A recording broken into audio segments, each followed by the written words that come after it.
Hello YouTube, welcome back to the channel. Stack and Perpetrator here.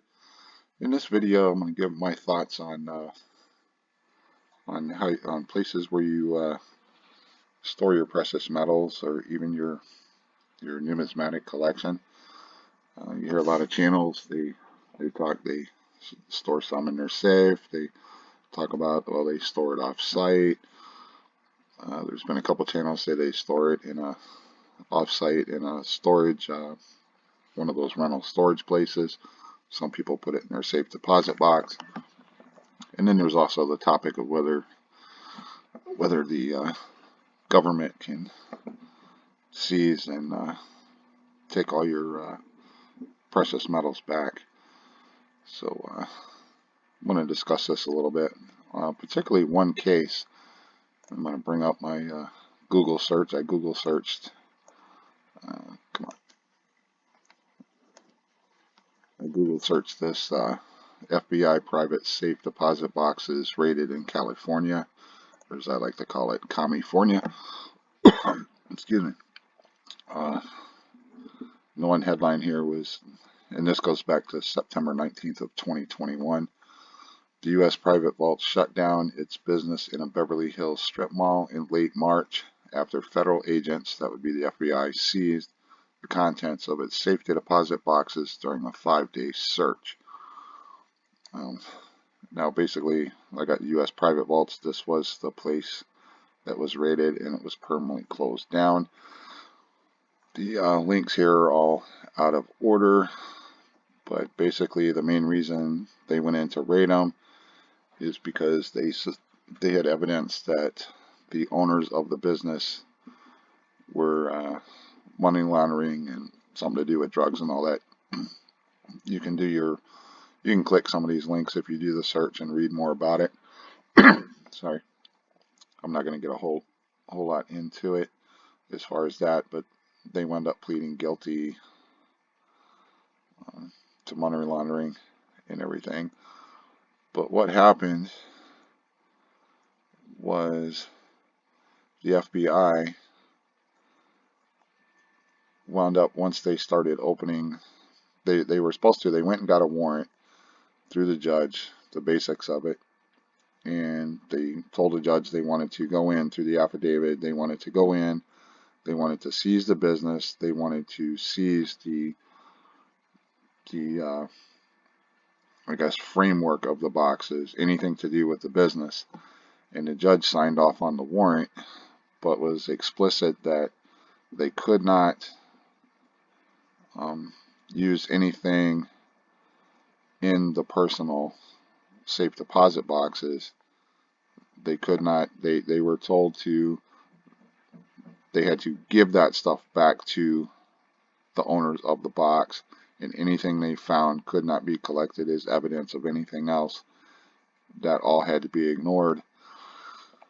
And what happened in the end is when they did the raid, when they opened up the boxes, they found bundles of cash in some of them. They found precious metals, gold, silver, bullion, coin collections. I'm not sure if this is the one where a guy had a bunch of collectible watches in. It might have been another case, but they wound up under the guise of the asset forfeiture laws. They seized, and the estimates were it was 86 million to 100 million total in what was stored just in these. Well, I'll show another picture. Or is it here? In these little, in this picture here, in these different sized, technically safety deposit boxes. Now keep in mind, this was a private company that offered safety deposit boxes, and according to, they didn't have many reviews, but they had positive reviews. They care about their customers and personal level. And then somebody wrote top-notch security of assets for owners seeking anonymous storage. So it was working well. It was in Beverly Hills, and but the FBI once they raided, they opened up the boxes, they pretty much did asset forfeiture on, I think it was 386 individuals were involved in this, had all their stuff seized, and they wouldn't give it back. They told everybody it was being confiscated under the asset forfeiture. I'm going to switch over here to Steve Lato. He has a YouTube channel, and he's done 2 stories on this. This was the latest one where he's talking about the FBI lied about plans for seized safe deposit boxes. He does a really good job of laying this out in layman's terms and explaining it, what happened. He's basically going by his story, and how all this broke down, that it was proven that they lied about the plans was because of the work done by a group called Institute for Justice. I'll put a link to their website, or to this right here, so that you can go if you want to watch. There's a video in here somewhere, or read the article. I do think they have a video on their YouTube channel about this. But they basically got together with all the owners of the boxes. They did a class action lawsuit against the FBI, and in discovery they had found where let's see, but right here, but the FBI and the United States Attorney's Office failed to tell the judge that months before, they and other government agencies had already formulated plans to use civil forfeiture against customers' property, and before the federal magistrate had even seen the warrant application. FBI, in part of the documents they discovered, the FBI officials had conducted or concluded that they would use civil forfeiture against every asset in every customer's box that was worth over $5,000. And then why 5,000 is the minimum monetary threshold for forfeitures. I don't know if any of you have seen some of the YouTube channels talk about asset forfeiture, people being pulled over for traffic violation, and then because of the officer wants to then do a search and whatever, and then they find people traveling.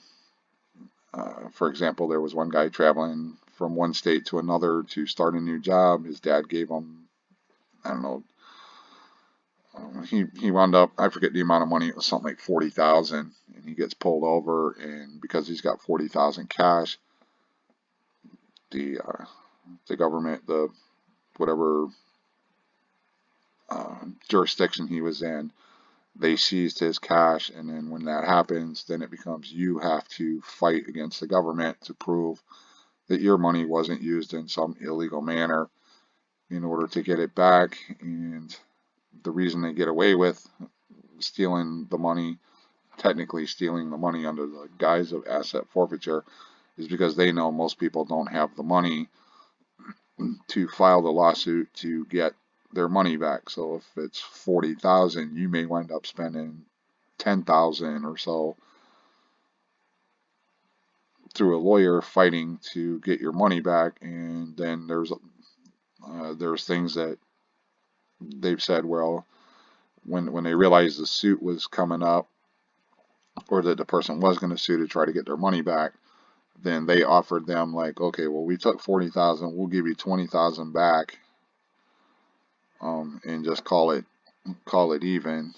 And a lot of people go for that because they realize the money that they have to spend and the time and all that to try to get their money back just isn't worth it, or they just don't have the funds at all to fight it, so they wind up settling.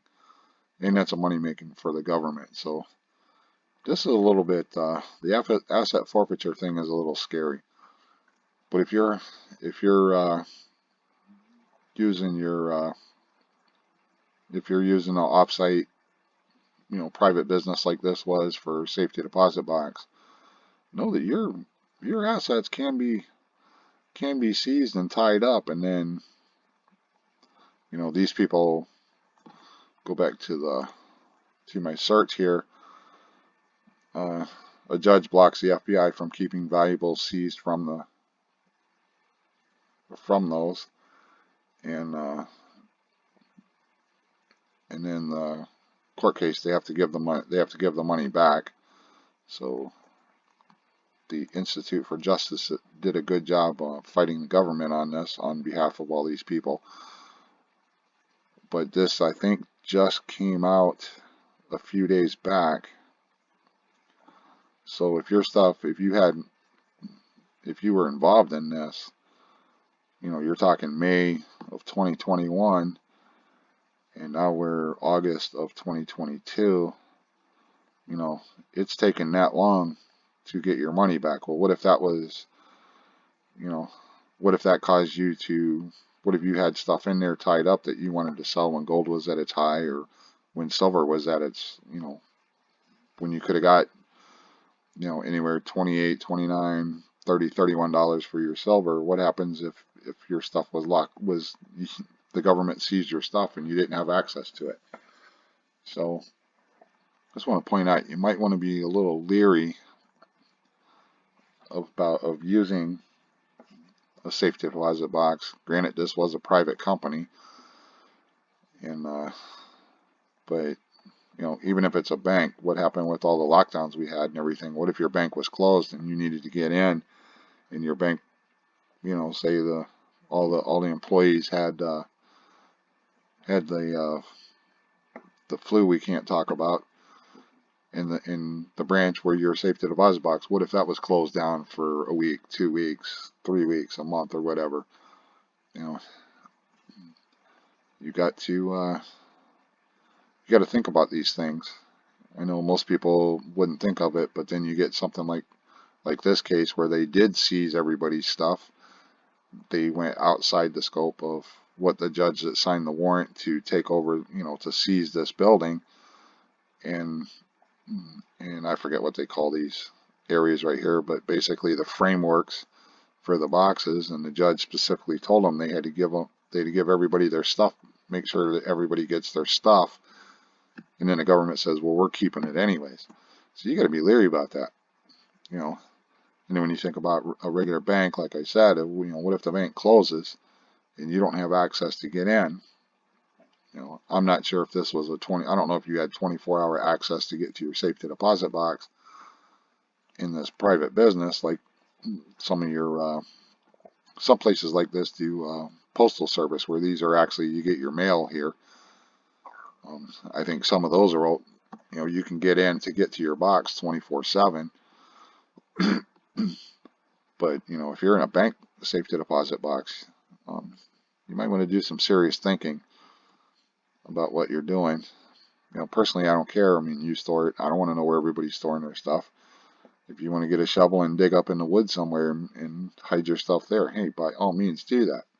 If you only want to get 100-ounce bars and use them for doorstops in your house, because most people won't think to look down at that big heavy thing holding, you know, used as a doorstop as being valuable, then hey, go that route. You know, your own personal safe. You know the risk. You know, but I think it's worth mentioning. I don't know if any other channels covered this story as far as the stacking silver community, but it's something to think about when you're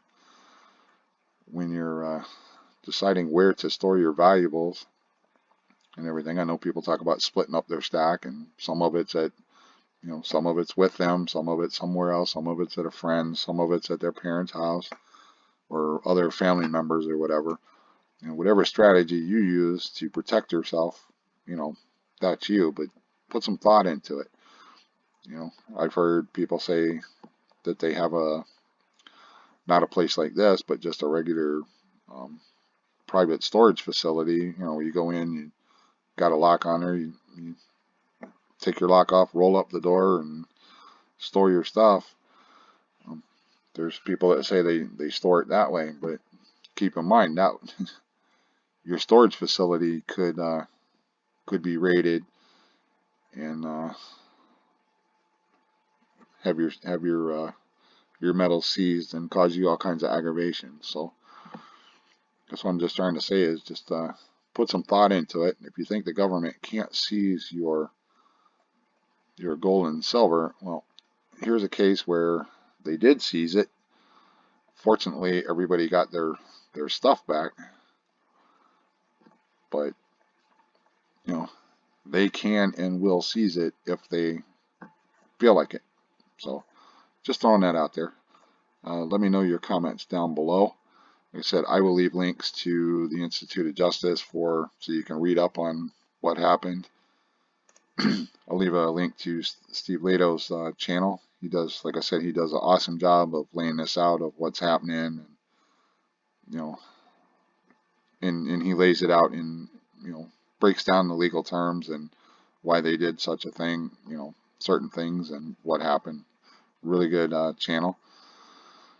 And as far as what I'm looking up here, you know, you can do your own Google search and read all these little headlines if you want to.